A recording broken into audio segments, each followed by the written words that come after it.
138వ May Day దినోత్సవం సందర్భంగా CPML Mass Line party ఆధ్వర్యంలో ఆర్మూర్ డివిజన్ కార్యాలయం, labour colony, Nehru colony, పిప్రి, Macherla గ్రామాల్లో మేడే జెండావిష్కరణ కార్యక్రమం నిర్వహించారు. మాస్లైన్ జిల్లా కార్యదర్శి వి ప్రభాకర్, డివిజన్ కార్యదర్శి బి దేవరాములు మాట్లాడుతూ మేడే స్ఫూర్తితో నియంతృత్వ పాలనను గద్దెదించాలని పిలుపునిచ్చారు. 138 సంవత్సరాల క్రితం కార్మిక వర్గానికి హక్కులనేటివి శూన్యం. కేవలం పెట్టుబడిదారుల యొక్క సేవ కోసం, ఈ కుటుంబాలు బతికేందుకోసం, వాడి శ్రమ చేయించుకోవడం కోసం వేతనాలు ఇచ్చేటి పద్ధతులు ఉండేటివి. టైము, సమయము ఏమీ పాటించేది కాదు. అదే సమయంలో తన పిల్లలకు తండ్రి ఎవరో తెలియని స్థితి.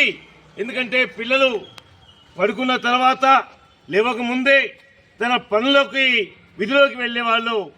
ఆ రకంగా ఏదైతే అమెరికా సామ్రాజ్యవాద దేశంలో పోరాటం చేసి మాకు 8 గంటల పని దినం కావాలి, మేము 8 గంటలే పనిచేస్తాం అని చెప్పేసి ఆందోళన చేయడం మూలంగా, పోరాటం చేయడం మూలంగా ఆ పోలీసు కాల్పుల్లో కార్మికులు చనిపోతే ఆ రక్తార్పణలో, ఆ రక్తంలో తన చొక్కాను తీసి ముంచి ఎర్ర జెండాగా కార్మిక వర్గానికి ఇది అండగా ఉంటుంది, ఆశాదీపంగా ఉంటుంది అని చెప్పేసి ఆ జెండా ఎగరేయడం జరిగింది. అదే జెండా ఈరోజు ఇది. కానీ ఈరోజు పరిస్థితి ఒక ప్రత్యేకమైన పరిస్థితి ఉంది. 138వ మేడేకు ఒక ప్రత్యేకత ఉంది. ఏంటి ఆ ప్రత్యేకత? అనేక మంది అమరవీరుల త్యాగాలతోని సాధించుకున్న హక్కుల్ని, సాధించుకున్న అన్ని హక్కుల్ని కూడా బీజేపీ ప్రభుత్వం అధికారంలోకి వచ్చిన తర్వాత ఈ 10 సంవత్సరాల కాలంలో ఒక్కరినేమి వ్యవసాయ రంగాన్ని వదిలిపెట్టట్లేదు బీజేపీ ప్రభుత్వం, మోడీ.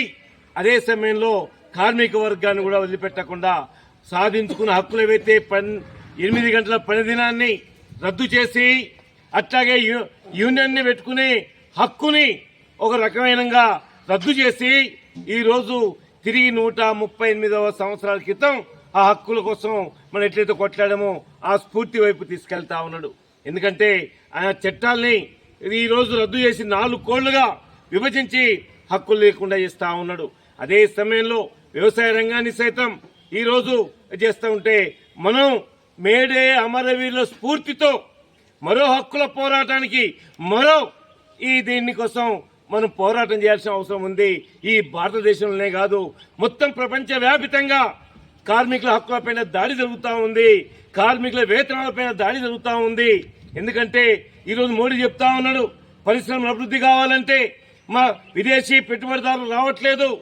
దీనికి కారణం ఏంటంటే హక్కులు ఇక్కడ భారతదేశంలో ఎక్కువ ఉన్నాయి, ఎక్కువ అనుభవిస్తూ ఉన్నారు, వేతనాలు ఎక్కువ ఉన్నాయి. అవి రద్దు చేసుకుంటేనే ఇక్కడ పరిశ్రమలు అభివృద్ధి అవుతాయని చెప్పేసి కాకమ్మ కథలు చెప్తూ ఈరోజు మోడీ ఏదైతే కార్మిక వర్గ హక్కుల్ని కాల్రా చేస్తూ ఉన్నాడో, కేవలం ఆదాని, అంబానీ, ఈ కార్పొరేట్ వ్యాపారులకు అండగా ఉంటున్నాడో వాళ్లకు వ్యతిరేకంగా ఈ పార్లమెంట్ ఎన్నికల్లో మనం సత్తా చాటాల్సిన అవసరం ఉంది. ఈ మోడీ ఇటు వ్యవసాయ రంగాన్ని నాశనం చేస్తా ఉన్నాడు, వ్యవసాయ రంగాన్ని వాళ్ళ గుప్పిట్లో పెట్టడానికి, కార్పొరేట్ గుప్పిట్లో పెట్టే ప్రయత్నం చేస్తా ఉన్నాడు. అదే సమయంలో ఈ రోజు కార్మిక వర్గం మీద జరుగుతున్న దాడి. కాబట్టి ఈ మేడే 138వ మేడే ఏదైతే అమరవీరుల స్ఫూర్తి, అమరవీరుల ప్రతిజ్ఞ ఏదైతే ఉందో దాన్ని సాధించాలంటే పార్లమెంట్ ఎన్నికల్లో మనం మరొక్కసారి బీజేపీని, మతోన్మాదాన్ని ఓడించాల్సిన అవసరం అని చెప్పేసి మనం దీన్ని ప్రచారం చేయాలి. బీజేపీని ఓడించే విధంగా ఆ వైపు మనం ప్రయాణించాలని చెప్పేసి కోరుతూ మరొక్కసారి మనం మేడే అమరవీరుల స్ఫూర్తిని పుణికిపుచ్చుకొని మన పోరాటాలకు మనం అందరం కూడా ముందుండాలని చెప్పేసి కోరుతూ 138వ మేడే సందర్భంగా ఈరోజు డివిజన్ పార్టీ ఆఫీస్ ముందు జెండా ఆవిష్కరించుకోవటం జరిగింది. ముఖ్యంగా బీజేపీ ప్రభుత్వం అధికారంలోకి వచ్చిన తర్వాత కార్మిక వర్గం మీద దాడి విపరీతంగా పెరిగిందనేది గుర్తుంచుకోవాలి. అదేవిధంగా వీళ్ళు అధికారంలోకి వచ్చిన తర్వాత గతంలో రేషన్ షాపులలో బియ్యము, చక్కెర, కిరోసిన్, గోధుమలు, పప్పులు, ఉప్పులు అన్ని రకాల వస్తువులు పేదవాళ్ళకి ఇచ్చేవాళ్ళు. మోడీ ఎప్పుడైతే అధికారంలోకి వచ్చిండో ఆ తర్వాత పేదవాళ్ళ మీద కూడా కక్ష తీసుకోవటం మొదలుపెట్టిండు. చక్కెరిచ్చుడు బంద్ చేసిండు, కిరోసిన్ ఇచ్చుడు బంద్ చేసిండు, మిగతా వస్తువులు కూడా ఇచ్చుడు బంద్ చేయించిండు ఆయన్నే. ఇవాళ పేదల గురించి మళ్ళీ ఒక దిక్కు మాట్లాడతాడు, మేమే అందరికీ అండా దండ అని చెప్తుంటాడు. మీరు వచ్చిన తర్వాత కార్పొరేట్ కంపెనీలకు విపరీతమైన లాభాలు తెచ్చే విధంగా మీ విధానాలు తీసుకొచ్చిండ్రు. పేదవాడు మరీ పేదవాడైతుంటే పెద్ద పెద్ద వాళ్ళు మాత్రం కోటీశ్వరులు మాత్రం పెద్ద ఎత్తున పెరుగుతున్నారు. అది కూడా ఏళ్ల మీద లెక్క పెట్టేటట్లే పెరుగుతున్నారు.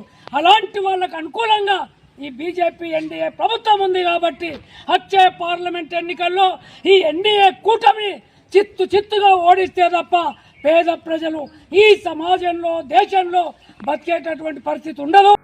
కార్యక్రమంలో మాస్లైన్ సబ్ డివిజన్ కార్యదర్శి కిషన్, ఐఎఫ్టీయూ జిల్లా అధ్యక్షులు ముత్తన్న, నాయకులు ఆకుల గంగారం, యు రాజన్న, శేఖర్, ఠాగూర్, లక్ష్మి, సునీత, నరేందర్, ఉప్పలపల్లి గంగాధర్, అమీన్పూర్ రమేష్, అనిల్ కుమార్, నాయకులు నజీర్, మమత, లింబాద్రి, విజయ్ తదితరులు పాల్గొన్నారు.